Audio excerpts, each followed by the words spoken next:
तस्वीरें आप देखेंगे, ये जापान से तस्वीरें हैं। प्रधानमंत्री नरेंद्र मोदी जापान के दौरे पर हैं और ये इस वक्त आपका सीधी तस्वीरें आपको दिखा रहे हैं। हालांकि जापान के जो पूर्व प्रधानमंत्री शिंजो आबे, जिनका निधन हुआ, इनकी हत्या कर दी गई और उसके बाद पीएम मोदी ने वहां पर जाकर दुख भी जताया। वो तस्वीरें भी हमने आपको यहाँ पर दिखाई थी। फिलहाल ये तस्वीरें हम आपको दिखा रहे हैं और देखिए, कोविड प्रोटोकॉल का भी यहाँ पर पूरी तरह से पालन किया जा रहा है। प्रधानमंत्री नरेंद्र मोदी इस वक्त वहां पर मौजूद हैं और जब पीएम किशिदा से पीएम मोदी की मुलाकात हुई तो उन्होंने दुख भी जताया और कहा कि उन्होंने सोचा भी नहीं था कि कभी ऐसा वक्त भी देखने को मिलेगा।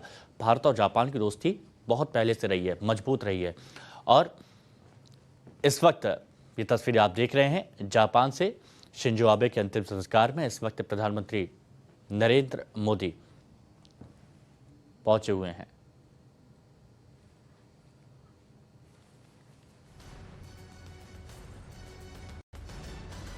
प्रधानमंत्री नरेंद्र मोदी का जापान दौरा है, वो तस्वीरें इस वक्त हम आपको दिखा रहे हैं। दोस्त शिंजो आबे को पीएम मोदी कैसे अंतिम विदाई दे रहे हैं और उन्होंने पीएम किशिदा के साथ भी कैसा उन्होंने कहा कि सोचा नहीं था कि कभी इस तरह का वक्त भी देखने को मिलेगा। तस्वीरें देखिए, इस वक्त हम आपको दिखा रहे हैं अंतिम संस्कार जो है वो यहाँ पर किया जाना है शिंजो आबे का। और टोक्यो में इस वक्त प्रधानमंत्री नरेंद्र मोदी, बाकी तमाम देशों के देखिए जो प्रतिनिधि हैं वो वहाँ पर पहुंचे और इस दौरान की ये सीधी तस्वीरें हम आपको दिखा रहे हैं किस तरह से एक रैली में मौजूद थे और शिंजो आबे जिस दौरान उन पर गोलियां बरसा दी गई थी, उस हमलावर को यहाँ पर पकड़ा गया था, किस तरह से पूरी की पूरी घटना सामने आई थी।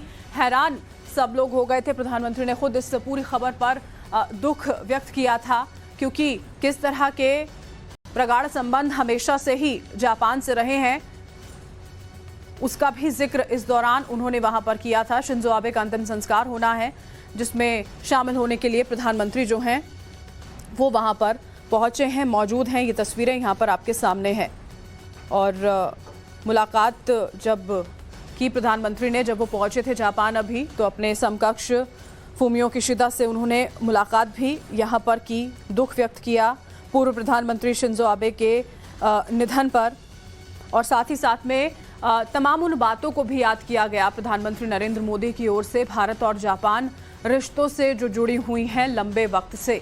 अपने समकक्ष से जब उन्होंने मुलाकात की थी यहाँ पर, तो ये सारी बातचीत भी उनके साथ यहाँ पर हुई थी। आपको एक मिनट रुकना चाहूँ। जापान के नारा में देखिए, शिंजो आबे की गोली मारकर हत्या कर दी गई थी, उनकी जान वहाँ पर ले ली गई थी और ये तस्वीरें इसी बीच सीधा हम आपको दिखा रहे हैं टोक्यो से, जहां प्रधानमंत्री नरेंद्र मोदी इस वक्त मौजूद हैं। और विदेश मंत्रालय की ओर से भी देखिए बाकायदा यहां पर जानकारी दी गई थी कि प्रधानमंत्री मोदी और किशिदा के बीच में चर्चा हुई है, बातचीत हुई है और आगे भी किस तरह से योगदान और मजबूत होना चाहिए, साझेदारी और मजबूत होनी चाहिए भारत और जापान के बीच में, इन तमाम बातों को लेकर भी देखिए जिक्र यहाँ पर हुआ था। ये तस्वीरें इसी बीच दो हम आपको दिखा रहे हैं। शिंजो आबे को प्रधानमंत्री नरेंद्र मोदी ने याद यहाँ पर किया जब उनकी मुलाकात अपने समकक्ष से फूमियो किशिदा से हुई थी और ये दूसरी तस्वीरें इस वक्त की हम आपको दिखा रहे हैं। प्रधानमंत्री नरेंद्र मोदी जो हैं वो अंतिम संस्कार में शामिल होने के लिए मौजूद हैं। शिंजो आबे का अंतिम संस्कार जो है वो यहाँ पर किया जाना है और 2 दिवसीय ये पूरा दौरा जो है प्रधानमंत्री नरेंद्र मोदी का इस दौरान जापान का रहने वाला है। और जब ये देखिए, ये तस्वीरें यहाँ पर आप देख रहे हैं, जब फूमियो किशिदा से मुलाकात यहाँ पर प्रधानमंत्री की हुई थी तो उन्होंने शिंजो आबे को याद किया, उन मुलाकातों को याद किया जो उनके साथ में हुई थी और उसी के साथ साथ द्विपक्षीय बैठक के दौरान किस तरह से क्षेत्र और वैश्विक जो मुद्दे हैं सारे, उनको लेकर भी चर्चा की गई। अमित कुमार हमारे साथ इस वक्त जुड़ चुके हैं, सीधा उन्हीं का रुख कर लेते हैं। अमित, सीधी तस्वीरें इस वक्त टोक्यो से यहाँ पर आ रही हैं। प्रधानमंत्री नरेंद्र मोदी वहां पर पहुंचे हुए हैं, बाकी देशों के भी प्रतिनिधि यहाँ पर शामिल। जाहिर है दोनों देशों के रिश्ते काफी प्रगाढ़ रहे हैं, लंबे वक्त से रहे हैं, उन सारी चीजों को याद करने का ये वक्त। जी, और सबसे बड़ी बात की एक दोस्त, देखिए अगर आपको याद हो तो प्रधानमंत्री नरेंद्र मोदी और शिंजो आबे के बीच एक बहुत ही अच्छी केमिस्ट्री थी, दोनों के बीच बहुत अच्छी दोस्ती थी। और इसलिए जब प्रधानमंत्री मोदी ने जब उनकी हत्या की खबर आई तो उन्होंने दोस्त करके संबोधित किया कि उनका दोस्त चला गया। तो ये एक रिश्ता है और इसीलिए शायद प्रधानमंत्री नरेंद्र मोदी आज जापान में है। उनके आखिरी जो एक तरह से कह सकते हैं कि जो रिचुअल्स हो रहे हैं उसमें वो शामिल होकर अपने दोस्त को एक याद करने का मौका होता है कि आप अपने दोस्त को। और भारत जापान रिश्तों में जिस तरह से शिंजो आबे और नरेंद्र मोदी के बीच केमिस्ट्री की वजह से जो रिश्ता था वो और मजबूत हुआ। ऐसा नहीं कि भारत और जापान में रिश्ते पहले से भी अच्छे थे, लेकिन दोनों नेताओं के बीच एक अच्छी केमिस्ट्री थी, दोनों के बीच बातचीत अक्सर हुआ करता था। और इसके अलावा दोनों जो थे जब भी कोई बड़े मौके होते थे या कहीं एक डेलीगेशन लेवल पे या कहीं सेमिनार वगैरह में मिले तो उनके बीच में एक मुलाकात होती थी। और जापान भी लेकर गए थे प्रधानमंत्री मोदी, वो जापान आए, जापान के अलावा वो गुजरात गए। गुजरात में पूरे गुजरात में देखा जो नरेंद्र मोदी का मॉडल था, किस तरह से गुजरात एक डेवलप किया। और उसमें अगर आप देखिए आज भारत में जो बुलेट ट्रेन की बात आ रही है कि बुलेट ट्रेन भारत में आएगी, तो वो दोस्ती जो भारत में एक शिंजो आबे और नरेंद्र मोदी की दोस्ती थी, उसी का नतीजा है कि वो दोनों के बीच एक अच्छे रिश्ते थे। और आज प्रधानमंत्री वहां पर है और आज जब वहां पर जापान पहुंचे तो सबसे पहले प्रधानमंत्री से मुलाकात के बाद उन्होंने जो बातें कही उसमें किस तरह से उन्होंने अपनी एक दोस्त को याद किया। तो ये एक खास मौका है जब आप अपने दोस्त को, अपने नजदीकी को और अंतर्राष्ट्रीय स्तर पे कुछ नेताओं के साथ एक अच्छा रिश्ता होता है। देखिए जैसे कि आप भारत में हैं तो लगातार मुलाकात होती है, लेकिन आप दो देशों के अगर राष्ट्रीय अध्यक्ष हैं उनके बीच फोन पर बात होती है, उनके बीच बड़े जो सेमिनार्स होते हैं, मीटिंग्स होती है, उनमें मुलाकात होती है, इसके बावजूद एक अच्छा केमिस्ट्री बनता है। तो उस तरह के रिश्ते प्रधानमंत्री मोदी और संजय आबे में था। और संजय आबे का जाना इसलिए सबको कहता है कि बहुत ही एक ऐसे वक्त पर हुआ जब किसी ने कल्पना नहीं की थी कि इतनी जल्दी संजय आबे को जाना होगा। लेकिन नरेंद्र मोदी एक व्यक्तिगत दोस्त के तौर पर उन्हें हमेशा मिस करते हैं, हमेशा उनको याद करते हैं। इससे पहले भी जब कभी बात होती थी, एक दो बार जब उनसे मुलाकात हुई थी नरेंद्र मोदी से, प्रधानमंत्री से हम लोग की, तब उन्होंने कहा था कि किस तरह से उनकी दोस्ती कुछ लोगों से खास रही है। उसमें एक शिंजो आबे का नाम वो लेते थे कि उनसे एक दूसरी केमिस्ट्री रही है, एक अच्छी दो दोस्त के बीच में जो होता है उस तरह से था। और आज एक तरह से राजकीय सम्मान के साथ उनका अंतिम संस्कार हो रहा है वहां पर। और क्योंकि एक बड़ा जो कह सकते हैं कि एक बिल्कुल 8 जुलाई को हत्या शिंजो आबे की कर दी गई थी, 15 जुलाई को परिवार ने अंतिम संस्कार किया था। आज की अगर इस पूरे के पूरे हम कार्यक्रम को देखते हैं तो 100 के करीब देशों के प्रतिनिधि जो हैं वो इसमें शामिल हो रहे हैं प्रतीकात्मक तौर पर याद करने के लिए शिंजो आबे को।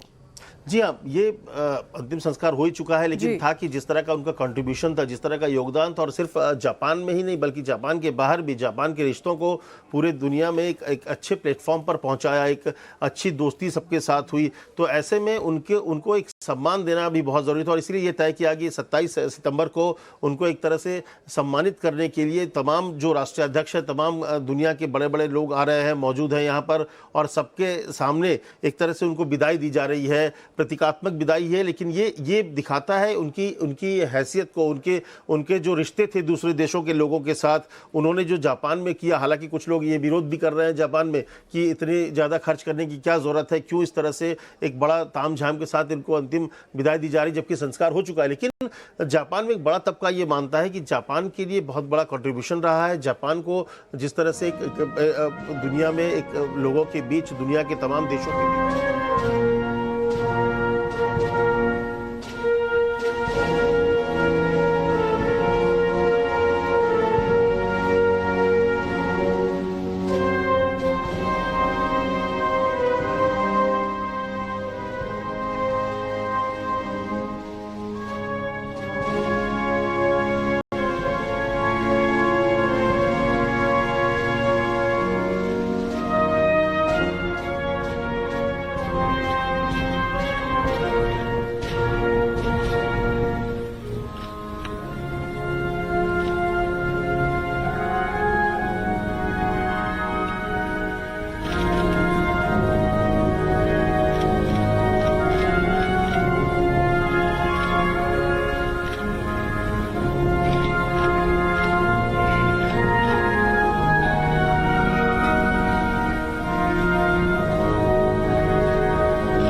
देखिए इसी बीच यहाँ पर हम आपको दिखा रहे हैं अपने दोस्त शिंजो आबे को श्रद्धांजलि देने के लिए प्रधानमंत्री नरेंद्र मोदी वहां पर मौजूद हैं और जो ये तस्वीरें हैं वो राजकीय अंतिम संस्कार की इस वक्त आप यहाँ पर देख पा रहे हैं। सीधी तस्वीरें हैं, प्रतीकात्मक विदाई जो है वो शिंजो आबे को यहाँ पर दी जा रही है। ये और इसी के साथ में देखिए हम आपको जानकारी दे रहे हैं यहाँ पर कि 100 के करीब यहाँ पर देश हैं जो जहाँ के प्रतिनिधि जो हैं वो वहाँ पर मौजूद हैं। अमित हमारे साथ, हमारे सहयोगी लगातार बने हुए हैं। अमित, जापान में दूसरी बार इस तरह से हो रहा है कि किसी प्रधानमंत्री का इस तरह से स्टेट फ्यूनरल यहाँ पर दिया जा रहा है। इससे पहले 1967 में योशिहिरो योशिदा के लिए स्टेट फ्यूनरल जो है वो यहाँ पर किया गया था। अमित जी देखिए, उसकी वजह भी है। उसकी वजह है कि अगर आप देखिए आर्थिक सुधार की बात कीजिए तो वहाँ पर आर्थिक सुधार लाने वाले बहुत बड़े जो उसका कंट्रीब्यूशन है वो शिंजो आबे को माना जाता है। शिंजो आबे सबसे ज़्यादा लंबे वक्त तक अगर देखा जाए तो 2012 से 2020 तक लगातार वो रहे। इससे पहले 2006 में भी प्रधानमंत्री बने। और देखिए वहाँ पर किस तरह से चीज़ें हैं कि उनको जब लगा कि वो सही ढंग से अपने कामकाज को नहीं दे सकते, एक प्रधानमंत्री के तौर पर वो अपनी जिम्मेदारी नहीं निभा सकते क्योंकि स्वास्थ्य जो है उस तरह से उनका साथ नहीं दे रहा था, तो ऐसे में उन्होंने अपना पद छोड़ दिया। दूसरे दुनिया देशों में आप देखेंगे कि लोग सत्ता से चिपके रहते हैं, लेकिन उन्होंने अपनी जिम्मेदारी देखी कि वो अब जो एक जिम्मेदारी देश के प्रति, लोगों के प्रति होनी चाहिए वो निभा नहीं पा रहे क्योंकि स्वास्थ्य उनके साथ नहीं, तो उन्होंने वो जिम्मेदारी छोड़ दी। भारत में उनको पद्म विभूषण से सम्मानित किया गया। आप समझ सकते हैं कि एक दूसरे देश के राष्ट्राध्यक्ष को भारत में के सर्वोच्च सम्मान से सम्मानित किया जा रहा है। उसकी वजह है क्योंकि भारत और जापान के रिश्तों को एक ऐसे मुकाम तक पहुंचाया जो कहा जाता है सबसे मजबूत, दोनों देशों के रिश्तों में सबसे मजबूती का दौर ये था जब प्रधानमंत्री और शिंजो आबे दोनों थे वहां पर, शिंजो आबे के रहते। और सबसे बड़ी बात की प्रधानमंत्री रहते सबसे ज़्यादा बार भारत की यात्रा, उन्होंने 3 बार यात्रा की लगातार। वो आए यहाँ पर, गुजरात तक गए और भारत में एक डेवलपमेंट के साथ, भारत में निवेश के लिए से लेकर तमाम चीज़ों में एक बड़ा योगदान है। तो ऐसे में वहाँ पर भी अगर देखिए तो जापान में जब द्वितीय विश्व युद्ध के बाद पहली बार ऐसा हुआ कि उनकी सेना, हालांकि उनकी सेना कहीं ये सब चीज़ों के खिलाफ रहती है, हमेशा विस्तारवाद और ये तमाम चीज़ों की वो शांति के पक्षधर हैं, लेकिन उस दौरान सेना को बाहर भेजने का फैसला लिया गया था। बहुत सारी चीज़ें हैं जो जापान में उनको एक बड़ा बनाता है। इन तमाम अंतर्राष्ट्रीय स्तर पर अगर देखें तो शिंजो आबे ने जिस तरह से जापान को ग्रो किया, इसके अलावा उस पूरे एरिया में भारत, अमेरिका और उसके साथ मिलकर उन्होंने वहाँ पर एक साझा समझौते के साथ वहाँ पर ग्रुप बनाया। तो इनमें बहुत बड़े कॉन्ट्रीब्यूशन है और यही वजह है कि उनकी योगदान को देखते हुए आज इस तरह से सम्मानित किया जा रहा है। पूरी दुनिया में बड़े बड़े लोग वहाँ मौजूद है और खुद प्रधानमंत्री मोदी अपने दोस्त को अंतिम विदाई देने के लिए, एक तरह से अंतिम याद करने के लिए वहाँ पहुंचे हुए हैं। बिल्कुल अमित, और किस तरह से अलग रहे शिंजो आबे इन सारी बातों को याद करते हुए अलग अलग देशों के जो प्रतिनिधि हैं वो भी यहाँ पर इस वक्त नजर आ रहे हैं। बहुत बहुत शुक्रिया अमित, आप हमारे साथ जुड़े। ये तस्वीरें लगातार अपने दर्शकों तक हम यहाँ पर पहुंचा रहे हैं किस तरह से अब जो ये प्रतीकात्मक विदाई है वो शिंजो आबे को यहाँ दी जा रही है। आगे भी इससे जुड़ी हुई एक एक खबर आप तक पहुंचाएंगे। फिलहाल एक छोटे से ब्रेक का वक्त हो गया है। आ रहे हैं शिंजो आबे की को अंतिम विदाई यहाँ पर देखिए दी जा रही है और उसी के साथ में देखिए हम आपको वो तस्वीरें दिखा रहे हैं, वो तस्वीरें जो प्रधानमंत्री नरेंद्र मोदी की दोस्ती को शिंजो आबे के साथ जो रही उसको बयान करती है। 憧れと尊敬を抱き、子供たちの世代が自信と誇りを持てる美しい国日本とするため、私は先頭に立って全身全霊を傾けて挑戦していく覚悟であります。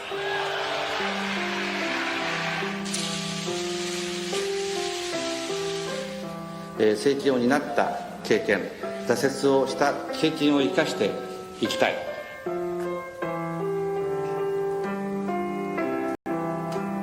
福島の復興なくして東北の復興なし、東北の復興なくして日本の再生なし。